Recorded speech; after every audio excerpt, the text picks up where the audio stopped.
Always the comedian.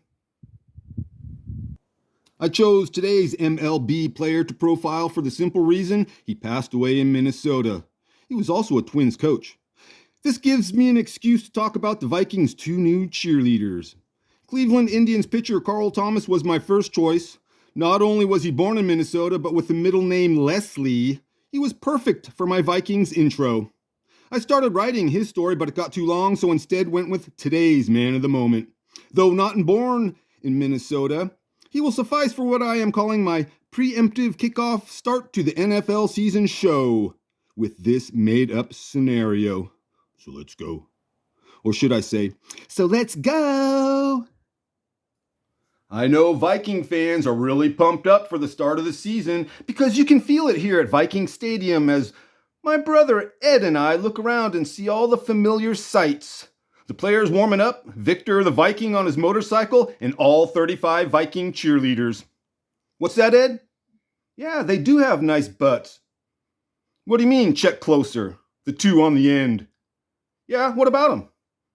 Oh, they're dudes. Good one, Ed. You tricked me into checking out a couple of guy cheerleaders.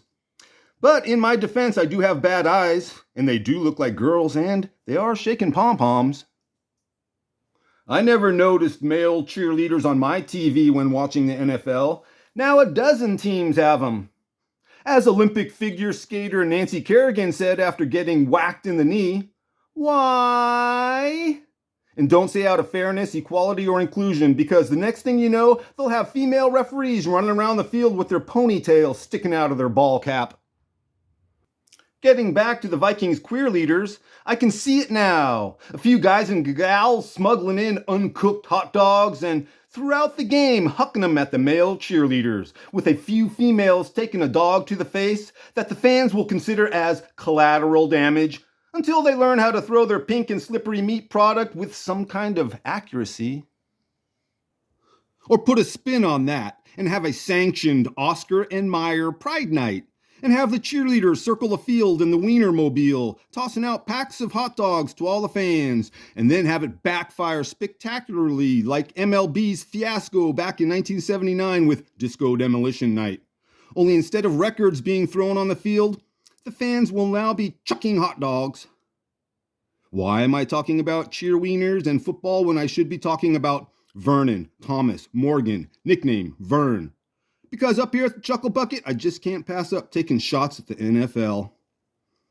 Vern Morgan, a 6'1", 190-pound third baseman, and is another player who bats left, throws right, and made his MLB debut in 1954. Born 1928 in Emporia, Virginia, and attended Fork Union Military Academy, a private Christian prep school known for sending over 100 players to the NFL. After graduation, the teen stayed local, going to the University of Richmond, and while there, crossed paths with future World Series MVP Lou Burdett. Vern signed with the Chicago Cubs in April of 1948, and they sent him to Alabama to play on their Selma Cloverleafs in the Southeastern League. That team finished in last place, but he was promoted to Class A Macon Peaches for 1949, where Vern played 3 positions with the Peaches, who finished in first and were the champs of the South Atlantic League. He bounced around for the first time in 1950, playing on 3 different teams. Besides the Peaches, he was on the Nashville Vols and the Des Moines Bruins, and still with the Bruins for all of 1951, except for a handful of games with the Springfield Cubs. The St. Louis Browns took Vern in the 1951 minor league draft, and just when his career is moving in the right direction, it dramatically changes course, though not entirely unexpected for the times, because he was drafted into the military and would serve his country for the next 2 years during the Korean War. When he got back in 1954, he was sent to the Des Moines Bruins and had a breakout year, hitting .322 with 16 home runs, and could be the reason Vern Morgan has his own 1955 Old Homestead baseball card wearing his Bruins cap. Supposedly a rare card, and a graded 1.5 from PSA goes for around $200. Vern got the chance to prove himself at the end of the 1954 season when the Cubs bought his contract back from the Browns, who are now the Orioles, and he was called up to the majors in August for the first time, and now gets to see and play not only at Wrigley Field, but a few of the other famous ballparks during his short time in the Big Show. He would appear in 24 games for the Cubs in 1954, 7 more in 1955, with most of that season spent in Des Moines with the Bruins. But he did play in 28 games for the LA Angels in 1955, and that's when Dad got Vern's autograph. 1956 would be the start of 4 straight seasons playing Double-A ball with the Chattanooga Lookouts, with his best season being 1957, hitting .335 with 14 home runs, then making the Southern Association League All-Star team. Most of the 1960 season was spent with the Charlotte Hornets, but the 31-year-old would spend the next 4 with a new title, player manager, under Twins supervision. First with the Fort Walton Beach Jets, then 3 years with the Bismarck Mandan Pards of the Northern League. After the 64 season, now age 36 but not ready to step away from the game, Vern Morgan is one of the fortunate ones who is asked to stay on with the organization. And instead of the 9-to-5 life, Vern continued the baseball life, full-time managing teams in the Twins farm system. His managing skills got him back in the majors for 1969, but instead of parts of 2 seasons as a player, this time Vern would enjoy many seasons as a big league coach for the Minnesota Twins. An active player from 1948 until 1964, appearing in over 1,500 minor league games, hitting 116 home runs. His time in the majors consisted of 31 games with no home runs. 116 in the minors, 0 in the majors. True, he didn't have that many big league at-bats, but as said by all those who were there, the pitching in MLB as it is an entirely different level of skill and talent.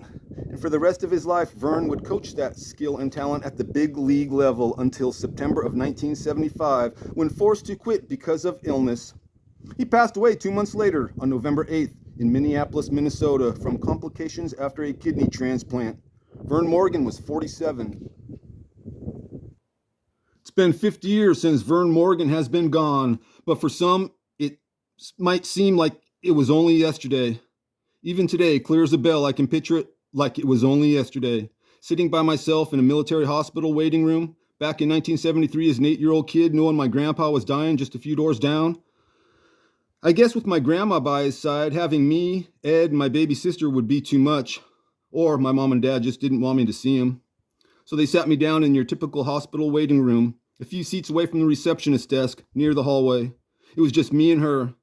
Except for the song Hot Buttered Popcorn being played, it was quiet. And even though I love that song, it didn't feel right for that moment.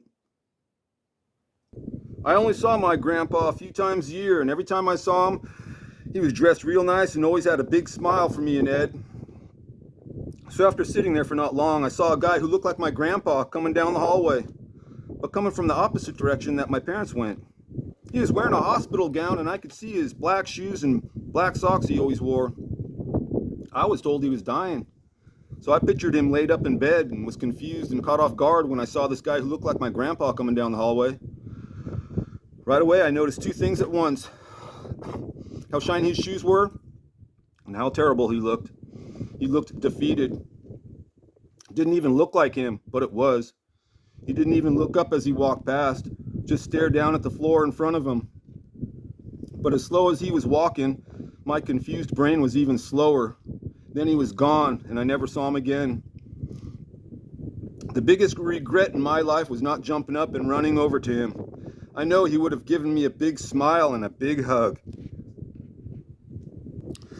I don't want to end my preemptive kickoff start to the NFL season show in a sad way, although I just did. The story of my other grandpa dying isn't any better. So what do you say we get the Minnesota Viking Cheerleaders in here to pep up the end of the show? Here they are, Viking fans, your Minnesota Vi-Queens. But remember this, just because it's shaking pom-poms doesn't always mean it's a female cheerleader that's shaking them. As generations of Viking fans turn in their graves while others turn in their season tickets, always the comedian. My fault, Gramps. We'll see you soon, Grandpa.